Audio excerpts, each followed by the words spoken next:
Bhubaneswar master canteen पेशादार सांबादिक संघठारे राजधानी संग्रामी सेवा संघ पक्षरु प्रतिष्ठाता समाजसेवी महासंघर विशिष्ट समाजसेवी नारायण चंद्र ओझा और बापू भाई नेतृत्व में आम ओडिशार पारंपरिक दही पखाल उत्सव अनुष्ठित होइथिला।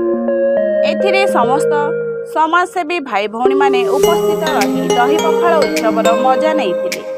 ओडिशा राज्य प्रतिनिधि ज्योतिरंजन गौड़ का रिपोर्ट ब्रेकिंग न्यूज।